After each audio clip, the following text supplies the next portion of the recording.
خطبہ نمبر 150 خطبہ نمبر 150 میں امام المتقین امیر المومنین حضرت علی علیہ السلام ارشاد فرماتے ہیں، آپ فرماتے ہیں، تمام تعریف اس اللہ کے لیے ہے کہ جو خلق کائنات سے اپنے وجود کا اور پیدا شدہ مخلوقات سے اپنے قدیم و ازلی ہونے کا اور ان کی باہمی شباہت سے اپنے بے نظیر ہونے کا پتہ دینے والا ہے۔ نہ حواس اسے چھو سکتے ہیں اور نہ پردے اسے چھپا سکتے ہیں، چونکہ بنانے والے اور بننے والے، گھیرنے والے اور گھرنے والے، پالنے والے اور پرورش پانے والے میں فرق ہوتا ہے۔ وہ ایک ہے، لیکن نہ ویسا کہ جو شمار میں آئے۔ وہ پیدا کرنے والا ہے، لیکن نہ اس معنی سے کہ اسے حرکت کرنا اور تاب اٹھانا پڑے۔ وہ سننے والا ہے، لیکن نہ کسی عضو کے ذریعے سے، اور دیکھنے والا ہے، لیکن نہ اس طرح کہ آنکھیں پھیلائے۔ وہ حاضر ہے، لیکن نہ اس طرح کہ چھوا جا سکے۔ وہ جدا ہے، نہ اس طرح کے بیچ میں فاصلے کی دوری ہو۔ وہ ظاہر ہے، بظاہر ہے، مگر آنکھوں سے دکھائی نہیں دیتا۔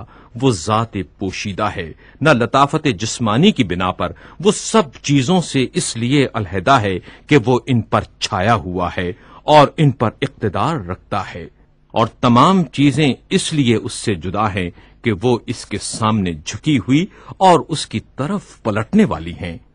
جس نے اس ذات کے علاوہ اس کے لیے صفات تجویز کیے، اس نے اس کی حد بندی کر دی، اور جس نے اسے محدود خیال کیا، وہ اسے شمار میں آنے والی چیزوں کی قطار میں لے آیا، اور جس نے اسے شمار کے قابل سمجھ لیا، اس نے اس کی قدامت ہی سے انکار کر دیا، اور جس نے یہ کہا کہ وہ کیسا ہے، وہ اس کے لیے الگ سے صفتیں ڈھونڈنے لگا، اور جس نے یہ کہا کہ وہ کہاں ہے، اس نے اسے کسی جگہ میں محدود سمجھ لیا۔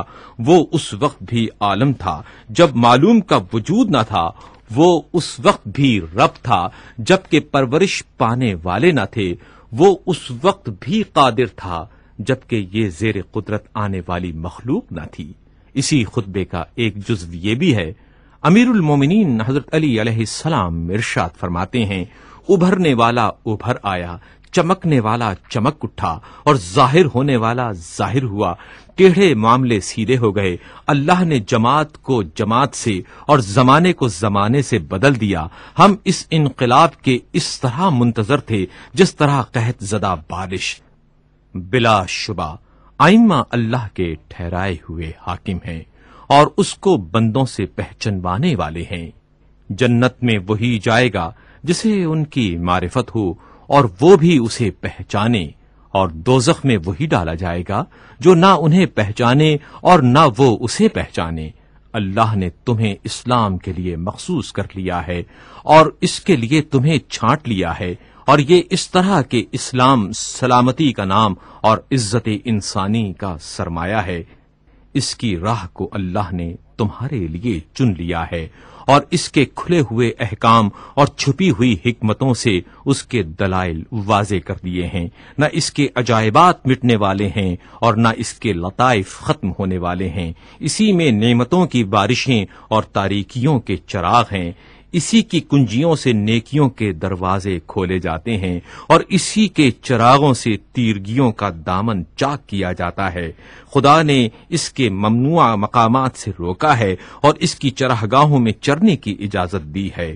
شفا چاہنے والے کے لیے اس میں شفا، اور بے نیازی چاہنے والوں کے لیے اس میں بے نیازی ہے۔